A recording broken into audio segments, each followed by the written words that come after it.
Hi everyone, welcome to Central Academy. I hope आप लोग अच्छे होंगे। तो आज हम आपके लिए इस वीडियो में लेकर आए हैं सीडीपी के क्वेश्चन जो आपके सीटेट जनवरी 2024 एग्जाम के लिए मोस्ट इंपॉर्टेंट है। तो आइए देख लेते हैं हमारा क्वेश्चन क्या है। और इसके पहले अगर आप चैनल पर नए आए हो तो आप चैनल को सब्सक्राइब कर लीजिए और वीडियो को लाइक कर दीजिए। आइए देख लेते हैं हमारा क्वेश्चन क्या है। तो हमारा इसमें फर्स्ट क्वेश्चन है कि सामाजिक और शारीरिक आधार पर महिला और पुरुष में भिन्नता है। क्वेश्चन क्या है कि सामाजिक और शारीरिक आधार पर महिला और पुरुष में भिन्नता है। इस कथन का मुख्य लक्ष्य है कि महिला और पुरुष के भेद को डॉट व्यवहार के द्वारा समुचित रूप में समझा जा सके। तो हमारा इसमें फर्स्ट ऑप्शन है समायोजित, और दूसरा ऑप्शन है लिंग, और तीसरा ऑप्शन है मनोवैज्ञानिक, और चौथा ऑप्शन है तुलनात्मक। फिर इसमें हमारा राइट ऑप्शन क्या होगा? तो इसमें हमारा राइट ऑप्शन होगा लिंग होगा। दूसरा ऑप्शन हमारा राइट ऑप्शन होगा। फिर आगे देखते हैं क्वेश्चन क्या है। आगे क्वेश्चन है कि शिक्षण की वह तकनीकी जिसमें मूल प्रावृत्तिक अभिप्रेरक का गुण पाया जाता है। क्वेश्चन क्या है कि शिक्षण की वह तकनीकी जिसमें मूल प्रावृत्तिक अभिप्रेरक का गुण पाया जाता है। तो इसमें हमारा फर्स्ट ऑप्शन है कथन तकनीकी, और दूसरा ऑप्शन है शिक्षार्थियों के साथ अन्योन्य क्रिया, और तीसरा ऑप्शन है खेल पद्धति, और चौथा ऑप्शन है व्याख्यान तकनीकी। तो इसमें हमारा राइट ऑप्शन कौन सा होगा? तो राइट ऑप्शन होगा शिक्षार्थियों के साथ अन्योन्य क्रिया।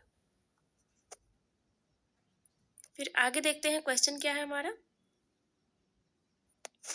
आगे तीसरा क्वेश्चन है हमारा कि जो है शिक्षार्थियों में आकलन का मूल प्रयोजन है। शिक्षार्थियों में आकलन का मूल प्रयोजन क्या है? फर्स्ट ऑप्शन है कक्षा कक्ष में शिक्षार्थियों को विभिन्न नामों जैसे समस्यात्मक शिक्षार्थी, प्रतिभावान शिक्षार्थी आदि नाम देना, और दूसरा ऑप्शन है शिक्षार्थियों को डर के दबाव में अध्ययन हेतु प्रेरित करना। और फिर हमारा तीसरा ऑप्शन क्या है? तीसरा ऑप्शन हमारा कि शिक्षार्थी और शिक्षा तंत्र दोनों को विवेचनात्मक तथा आलोचनात्मक प्रतिपुष्टि से लाभ पहुंचाना। और चौथा ऑप्शन हमारा परीक्षा का स्वरूप इस प्रकार तैयार करना कि जिससे कि शिक्षार्थियों को तनाव हो सके। तो हमारा इसमें राइट ऑप्शन कौन सा होगा? एक बार फिर से क्वेश्चन देख सकते हैं। क्वेश्चन क्या है कि शिक्षार्थियों के आकलन का मूल प्रयोजन क्या है, मतलब कि शिक्षार्थियों में जो आकलन किया जाता है उसका मुख्य उद्देश्य क्या है। तो फर्स्ट ऑप्शन है कक्षा कक्षा में शिक्षार्थियों को विभिन्न नामों जैसे समस्यात्मक शिक्षार्थी या फिर प्रतिभावान शिक्षार्थी नाम देना। और फिर दूसरा है ये जो है मतलब कि शिक्षार्थियों के आकलन का उद्देश्य ये नहीं है। और दूसरा ऑप्शन है कि शिक्षार्थी को डर के दबाव में अध्ययन हेतु प्रेरित करना। नहीं, बच्चों को डराना नहीं चाहिए या फिर दबाव में रखकर उनसे जो है अध्ययन नहीं करवा सकते आप। और फिर तीसरा ऑप्शन है शिक्षार्थियों और शिक्षा तंत्र दोनों को विवेचनात्मक तथा आलोचनात्मक प्रतिपुष्टि से लाभ पहुंचाना। यही हमारा राइट ऑप्शन है, मतलब कि तीसरा ऑप्शन हमारा राइट ऑप्शन है। फिर आगे देखते हैं क्वेश्चन क्या है हमारा। आगे क्वेश्चन है कि पूर्व माध्यमिक बच्चों के लिए निम्नलिखित में से कौन सी क्रिया एक कार्यात्मक क्रिया का स्वरूप है। क्वेश्चन क्या है कि पूर्व माध्यमिक बच्चों के लिए निम्न में से कौन सी क्रिया एक कार्यात्मक क्रिया का स्वरूप है। तो फर्स्ट ऑप्शन इसमें कौन सा है? फर्स्ट ऑप्शन है कि अपने साथ की आयु के बच्चों में घुल मिल जाना, और दूसरा ऑप्शन है कि मिट्टी के एक खिलौने को दो भागों में तोड़कर उसे दोबारा जोड़ना, और तीसरा है 10 तक के पहाड़ों को मुँह जुबानी याद कर लेना, और चौथा ऑप्शन है कि माध्यमिक कक्षा की किताबों का अध्ययन कर लेना। चौथा ऑप्शन क्या है कि माध्यमिक कक्षा की किताबों का अध्ययन कर लेना। क्वेश्चन क्या कह रहे हैं कि पूर्व माध्यमिक बच्चों के लिए निम्नलिखित में से कौन सी क्रिया का कार्यात्मक क्रिया का स्वरूप है। मतलब कि बच्चे जो है खुद से एक्टिविटी करके सीखेंगे उसमें। तो इसमें जो है राइट ऑप्शन कौन सा है? फर्स्ट ऑप्शन है कि अपने साथ की आयु के जात बच्चों में घुल मिल जाना। ये ऑप्शन हमारा राइट ऑप्शन नहीं है। और सेकंड ऑप्शन है कि मिट्टी के एक खिलौनों को दो भागों में तोड़कर उसे दोबारा जोड़ना। यही हमारा राइट ऑप्शन होगा कि जो है मिट्टी के खिलौने को तोड़कर जो है दोबारा उसे जोड़ना। बच्चा जो है जब खुद से वो एक्टिविटी करेगा तो वो सीखेगा। देखते हैं हमारा पांचवा क्वेश्चन क्या है। पांचवा क्वेश्चन है कि एक ही कक्षा शिक्षण का निष्पादन भिन्न भिन्न होता है। निम्नलिखित में से कौन सा कारण इसके लिए सर्वाधिक उत्तरदायी हो सकता है। क्वेश्चन क्या है कि एक ही कक्षा शिक्षण का निष्पादन भिन्न भिन्न होता है। निम्नलिखित में से कौन सा कारण इसके लिए सर्वाधिक उत्तरदायी हो सकता है। तो फर्स्ट ऑप्शन है छात्रों की बुद्धि में अंतर, और दूसरा ऑप्शन है छात्रों के अभिप्रेरण में अंतर, और फिर तीसरा ऑप्शन है छात्रों की रुचि में अंतर, और चौथा ऑप्शन है छात्रों की शारीरिक शक्ति में अंतर होता है। निम्नलिखित में से कौन सा कारण इसके लिए सर्वाधिक उत्तरदायी हो सकता है। क्वेश्चन क्या है कि एक ही कक्षा शिक्षण का निष्पादन भिन्न भिन्न होता है। निम्नलिखित में से कौन सा कारण इसके लिए सर्वाधिक उत्तरदायी हो सकता है। तो फर्स्ट ऑप्शन है छात्रों की बुद्धि में अंतर, और दूसरा ऑप्शन है छात्रों के अभिप्रेरण में अंतर, और फिर तीसरा ऑप्शन है छात्रों की रुचि में अंतर, और चौथा ऑप्शन है छात्रों की शारीरिक शक्ति में अंतर। तो हमारा इसमें राइट ऑप्शन कौन सा होगा? में अंतर मतलब कि फर्स्ट ऑप्शन हमारा राइट ऑप्शन होगा। फिर आगे देखते हैं क्वेश्चन क्या है।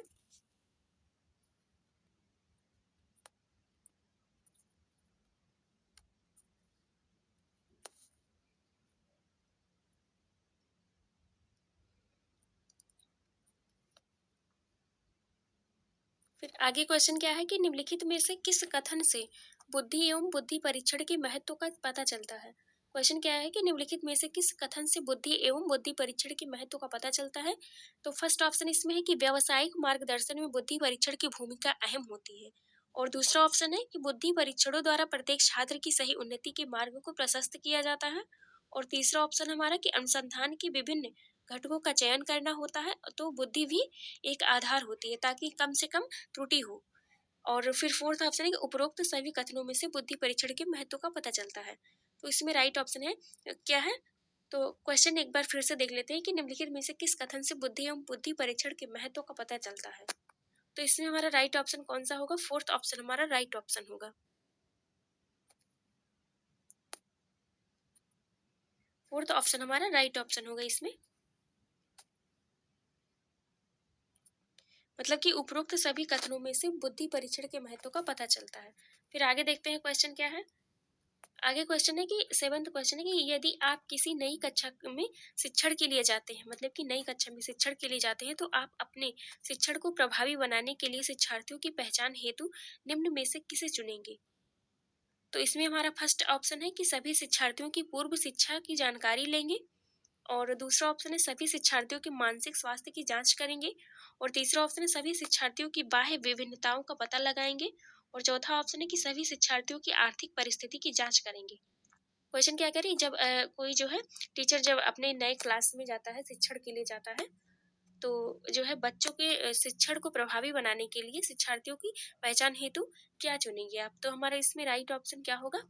राइट ऑप्शन हमारा फर्स्ट ऑप्शन होगा कि शिक्षार्थियों की पूर्व शिक्षा की जानकारी लेंगे, मतलब कि इनके प्रायर नॉलेज क्या है, मतलब कि इनका प्री नॉलेज क्या है, या फिर जो है प्राथमिक शिक्षा मतलब कि पूर्व जानकारी जो उन्हें मिली है, आप उनके बारे में पता लगाएंगे। तो हमारा इसमें राइट ऑप्शन फर्स्ट ऑप्शन होगा, सभी शिक्षार्थियों की पूर्व शिक्षा की जानकारी लेंगे कि बच्चों ने क्या सीखा है। तो आगे देखते हैं क्वेश्चन क्या है।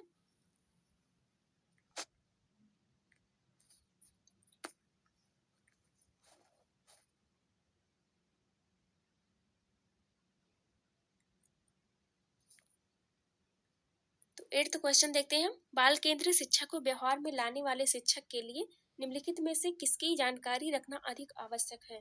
क्वेश्चन क्या है कि बाल केंद्रित शिक्षा को व्यवहार में लाने वाले शिक्षक के लिए निम्नलिखित में से किसकी जानकारी रखना अधिक आवश्यक है? तो फर्स्ट ऑप्शन इसमें शिक्षक के लिए बालक के व्यवहार के मूल आधारों के बारे में जानने से अधिक आवश्यक यह है कि वह उसके परिवार के बारे में जाने, मतलब कि शिक्षक के लिए बालक के व्यवहार के मूल आधारों के बारे में जानने से ज्यादा आवश्यक है कि परिवार के बारे में उसके जाने।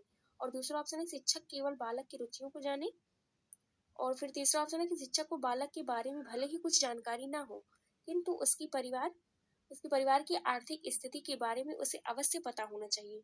और फिर फोर्थ ऑप्शन है कि बालक के संबंध में शिक्षक को उसके व्यवहार के मूल आधारों, आवश्यकताओं, मानसिक स्तर, रुचियों, योग्यताओं और व्यक्तित्व इत्यादि का विस्तृत ज्ञान होना चाहिए। तो इसमें हमारा राइट ऑप्शन कौन सा होगा? तो एक बार फिर से देखते हैं क्वेश्चन क्या है कि बाल केंद्रित शिक्षा को व्यवहार में लाने वाले शिक्षक के लिए निम्नलिखित में से किसकी जानकारी रखना अधिक आवश्यक है? तो हमारा इसमें राइट ऑप्शन कौन सा होगा? तो राइट ऑप्शन इसमें हमारा फोर्थ ऑप्शन होगा कि बालक के संबंध में शिक्षक को उसके व्यवहारों के मूल आधारों, आवश्यकताओं, मानसिक स्तर, रुचियों, योग्यताओं, व्यक्तित्व इत्यादि का विस्तृत ज्ञान होना चाहिए। यही हमारा राइट ऑप्शन होगा। फोर्थ ऑप्शन राइट ऑप्शन होगा। फिर आगे देखते हैं क्वेश्चन क्या है। नाइन्थ क्वेश्चन क्या है कि वाइगोस्की के अनुसार बच्चे अपने साथी समूह के सक्रिय सदस्य कब होते हैं?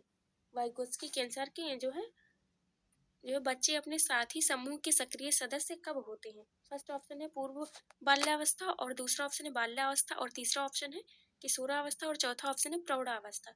तो इसमें हमारा राइट ऑप्शन कौन सा होगा? राइट ऑप्शन हमारा थर्ड ऑप्शन होगा, किशोरावस्था। फिर आगे देखते हैं क्वेश्चन क्या है। फिर है क्वेश्चन है कि पियाजे ने किसी बच्चे के विचारों में नए विचारों के समावेश हो जाने को क्या कहा है। फर्स्ट ऑप्शन है कि व्यवस्थापन, और दूसरा ऑप्शन है खोज, और तीसरा है आत्मसातीकरण या सात्मीकरण, और चौथा है निर्माण। तो इसमें राइट ऑप्शन क्या है? पियाजे ने किसी बच्चे के विचार में नए विचारों को समावेश को, या फिर नए विचार, जब उसके पुराने विचार में नए विचार जो है ऐड हो जाते हैं तो उन्हें हम क्या कहते हैं। तो इसमें हमारा राइट ऑप्शन कौन सा होगा? राइट ऑप्शन होगा आत्मसातीकरण, जिसको कहते हैं। तीसरा ऑप्शन राइट ऑप्शन होगा हमारा। फिर आगे देखते हैं क्वेश्चन क्या है कि एक बालक पहले पूरे हाथ को, फिर अंगुलियों को, और फिर हाथ और अंगुलियों को एक साथ चलाना सीखता है। क्वेश्चन क्या है कि एक बालक पहले पूरे हाथ को चलाता है, फिर उसके बाद उंगलियों को, और फिर हाथ और उंगलियों को एक साथ चलाना सीख जाता है। तो बाल विकास के संबंध में यह सिद्धांत कहलाता है। यह सिद्धांत क्या कहलाएगा? मतलब कि पहले वो पूरे शरीर को जो है, पहले पूरे शरीर का इस्तेमाल करता है और फिर उसके बाद छोटे छोटे पार्ट को इस्तेमाल करता है। मतलब कि ये कौन सी प्रक्रिया होगी? तो इसमें हमारा राइट ऑप्शन होगा फर्स्ट ऑप्शन है परस्पर संबंध का सिद्धांत, और दूसरा ऑप्शन है सामाजिक अधिगम सिद्धांत, और तीसरा ऑप्शन है एकीकरण का सिद्धांत, और चौथा ऑप्शन है इनमें से कोई नहीं। तो हमारा इसमें राइट ऑप्शन होगा एकीकरण का सिद्धांत। इसमें राइट ऑप्शन है, मतलब कि पहले पूरी बॉडी को बच्चा जो है चलाता है, फिर धीरे धीरे छोटे छोटे पार्ट को इस्तेमाल करता है। तो इसमें राइट ऑप्शन थर्ड होगा, एकीकरण का सिद्धांत।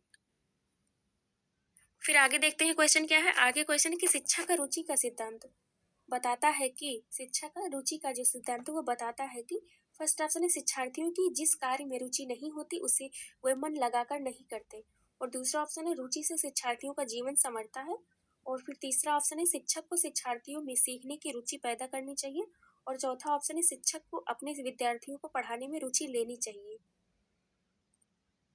तो हमारा इसमें राइट ऑप्शन क्या होगा कि शिक्षार्थियों की जिस कार्य में रुचि नहीं होती उसे वे मन लगाकर नहीं करते हैं। इसमें हमारा फर्स्ट ऑप्शन राइट ऑप्शन होगा। फिर आगे देखते हैं क्वेश्चन क्या है। 13 क्वेश्चन है कि पाठ्यक्रम में समाहित किया जाता है। पाठ्यक्रम में क्या समाहित किया जाता है? फर्स्ट ऑप्शन है पाठ्य योजनाओं को जिन्हें शिक्षक तैयार करते हैं, और दूसरा है विषय वस्तु जिसे विद्यालय में विद्यार्थी पढ़ाते हैं, और तीसरा है विषय जो विद्यालय के प्रशासकों द्वारा निर्धारित किए जाते हैं, और चौथा है विद्यालय कार्यक्रमों के द्वारा विद्यार्थी को प्रदान किए जाने वाले संपूर्ण अनुभव। क्वेश्चन क्या है कि पाठ्यक्रम में समाहित किया जाता है, तो किसे समाहित किया जाता है पाठ्यक्रम में? तो विद्यालय कार्यक्रम के द्वारा विद्यार्थी को प्रदान किए जाने वाले संपूर्ण अनुभव, मतलब कि फोर्थ ऑप्शन हमारा राइट ऑप्शन होगा। विद्यालय कार्यक्रमों के द्वारा विद्यार्थी को प्रदान किए जाने वाले संपूर्ण अनुभव को पाठ्यक्रम में समाहित किया जाता है। फिर आगे देखते हैं 14 क्वेश्चन क्या है कि शिक्षा का माध्यम ऐसी भाषा को बनाना चाहिए। शिक्षा का माध्यम ऐसी भाषा को बनाना चाहिए जो जिसे अच्छा सादृश्य उपलब्ध हो, और फिर जो समृद्ध हो, और तीसरा ऑप्शन है कि जो बाद में नौकरी के लिए उपयोगी हो, और चौथा ऑप्शन है जिस पर जन साधारण, सॉरी ये आगे कट गया है, इसका आगे देखते हैं। इसमें क्या है? चौथा ऑप्शन है कि जिस पर जन साधारण का आधिपत्य हो। तो इसमें हमारा राइट ऑप्शन कौन सा होगा? राइट ऑप्शन होगा कि जिस पर जन साधारण का आधिपत्य हो। फोर्थ ऑप्शन राइट ऑप्शन होगा, शिक्षा का माध्यम ऐसी भाषा को बनाना चाहिए जिस पर जन साधारण का आधिपत्य हो। तो राइट ऑप्शन फोर्थ ऑप्शन होगा। आगे देखते हैं क्वेश्चन क्या है। 15 क्वेश्चन है कि आप यदि शिक्षार्थी को सामाजिक रूप से समुन्नत एवं परिपक्व करना चाहते हैं तो आप क्या करेंगे? आप यदि शिक्षार्थी को सामाजिक रूप से समुन्नत एवं परिपक्व करना चाहते हैं तो आप क्या करेंगे? तो इसमें फर्स्ट ऑप्शन है कि आप कक्षा की शिक्षार्थी में शिक्षार्थियों को पर्याप्त अवसर प्रदान करेंगे। क्या होगा? फर्स्ट ऑप्शन क्या होगा कि आप कक्षा के संदर्भ में शिक्षार्थियों को पर्याप्त अवसर प्रदान करेंगे, और जिससे कि वह सामाजिक रूप से आप जो है परिपक्व हो सके। और दूसरा ऑप्शन है कि आप विद्यालय की विभिन्न क्रियाओं में शिक्षार्थियों को अधिकाधिक भाग लेने के लिए प्रेरित करेंगे, और तीसरा ऑप्शन है आप शिक्षार्थियों को विभिन्न सामाजिक क्रियाकलापों में भाग लेने के लिए प्रोत्साहित करेंगे, या फिर चौथा ऑप्शन है कि शिक्षार्थियों को शांत रहकर बैठने को कहेंगे। क्वेश्चन क्या कह रहा है कि आप यदि शिक्षार्थियों को सामाजिक रूप से समुन्नत एवं परिपक्व करना चाहते हैं तो आप क्या करेंगे? तो इसमें हमारा राइट ऑप्शन कौन सा होगा? राइट ऑप्शन दूसरा ऑप्शन होगा कि आप विद्यालय की विभिन्न क्रियाओं में शिक्षार्थियों को एकाधिक भाग लेने के लिए प्रेरित करेंगे। मतलब कि सेकंड ऑप्शन हमारा राइट ऑप्शन होगा। बालक अपने चारों ओर एक भौतिक और मनोवैज्ञानिक वातावरण में वस्तुओं और परिस्थितियों को देखकर चिंतन करता है, तो इस प्रकार का चिंतन होता है। कैसा चिंतन होता है? तो फर्स्ट ऑप्शन है तार्किक और दूसरा प्रत्ययात्मक और फिर तीसरा है प्रत्यक्षात्मक और चौथा है कल्पनात्मक। तो इसमें हमारा राइट ऑप्शन कौन सा होगा? थर्ड ऑप्शन होगा प्रत्यक्षात्मक।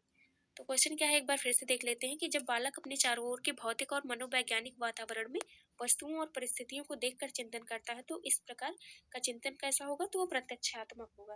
मतलब थर्ड ऑप्शन हमारा राइट ऑप्शन होगा। आगे देखते हैं।